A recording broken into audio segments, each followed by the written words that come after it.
Lake audio में आपका स्वागत है, जहां हर कहानी आपको सिर्फ सुनाई नहीं देती, बल्कि एक नई सीख देकर जाती है।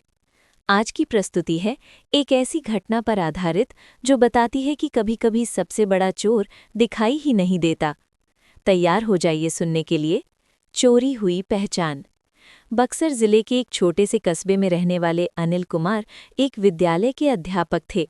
वे ईमानदार, परिवार प्रेमी और सादगी पसंद व्यक्ति थे। उनकी पत्नी रीना एक गृहिणी थी।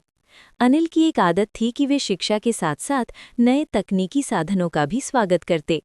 इन्हीं दिनों उन्होंने बैंक का मोबाइल एप्लीकेशन डाउनलोड किया था ताकि आसानी से अपनी सैलरी निकाल सकें, ट्रांजैक्शन देख सकें और बच्चों की फीस समय पर ऑनलाइन भर सकें। डिजिटल दुनिया में उनका अनुभव बहुत कम था, पर वे भरोसा करते थे कि इंटरनेट से जीवन सरल हो जाएगा। उन्हें क्या पता था कि यही भरोसा किसी अदृश्य चोर के लिए मौका बन जाएगा। पहला संवाद। अनजाना कॉल। एक दिन सुबह का समय था। अनिल जी स्कूल जाने की तैयारी कर रहे थे कि तभी मोबाइल फोन की घंटी बजी। कॉल पर अनजान आवाज। नमस्ते सर, मैं आपके बैंक से बोल रहा हूँ। आपके खाते में आधार और पैन कार्ड अपडेट नहीं है। यदि आप अपडेट नहीं करेंगे तो आपका खाता ब्लॉक हो जाएगा। अनिल: अरे, ऐसा कैसे? मुझे तो बैंक से कोई नोटिस नहीं मिला। आवाज: जी सर, हम ऑनलाइन अपडेट करा देंगे। आप सिर्फ अपना आधार नंबर, पैन और डेबिट कार्ड के पिछले 4 अंक बता दीजिए। अनिल थोड़ा हिचकिचाते हुए: क्या ये ज़रूरी है अभी? जी सर, बिल्कुल, वरना आपका खाता बंद हो जाएगा और आपकी सैलरी रुक जाएगी। अनिल डर गए। परिवार की जिम्मेदारी और स्कूल की नौकरी दोनों दिमाग में घूम रहे थे। उन्होंने जल्दबाजी में आधार और पैन की जानकारी बता दी। दूसरा संवाद। फर्जी ईमेल। अगले दिन अनिल को एक ईमेल आया जो बिल्कुल बैंक जैसा दिख रहा था। ईमेल की सामग्री: प्रिय ग्राहक, आपके मोबाइल बैंकिंग की लिमिट बढ़ाने हेतु ओटीपी भेजा जा रहा है।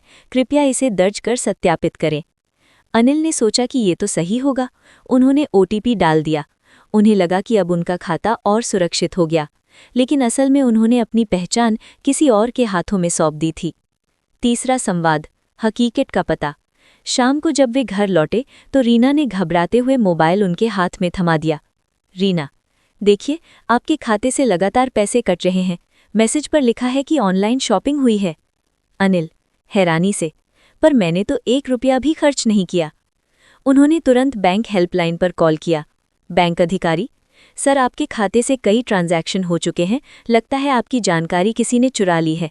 आप जल्दी से कार्ड ब्लॉक कराइए और पुलिस में साइबर अपराध की शिकायत दर्ज कराइए।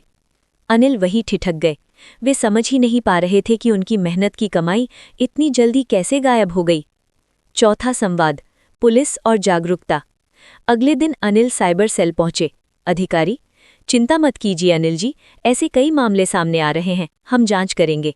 पर याद रखिए, बैंक कभी भी फ़ोन पर या मेल पर आधार, पैन, कार्ड नंबर और ओटीपी नहीं मांगता। ये सब फिशिंग और आइडेंटिटी थेफ्ट के तरीके हैं। अपराधी आपकी पहचान चुराकर आपके नाम से खरीदारी या लेनदेन कर लेते हैं। अनिल: मैंने सोचा ही नहीं कि ये धोखा हो सकता है। अब आगे से सतर्क रहूंगा। रीना ने भी कहा, हम सबको सिखाना चाहिए कि लालच या डर के कारण कभी अपनी जानकारी साझा न करें। सुझाव और सीख।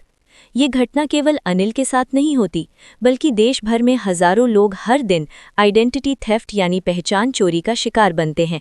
इससे बचाव के कुछ आसान उपाय हैं। किसी भी कॉल पर अपने बैंक या आधार, पैन जैसी संवेदनशील जानकारी कभी साझा न करें।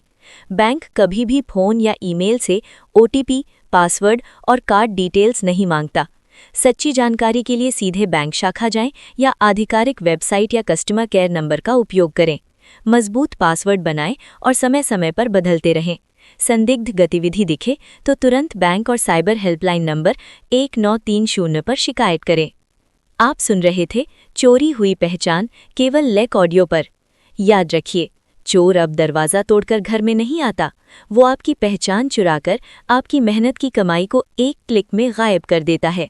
सतर्क रहें, जागरूक रहें और ऐसी ही सच्ची व जागरूकता से भरपूर कहानियां सुनने के लिए अभी लॉगिन करें lekaudio.com पर या प्ले स्टोर से लेक ऑडियो ऐप डाउनलोड करें। लेक ऑडियो, क्योंकि आपकी सुरक्षा आपकी जागरूकता से शुरू होती है।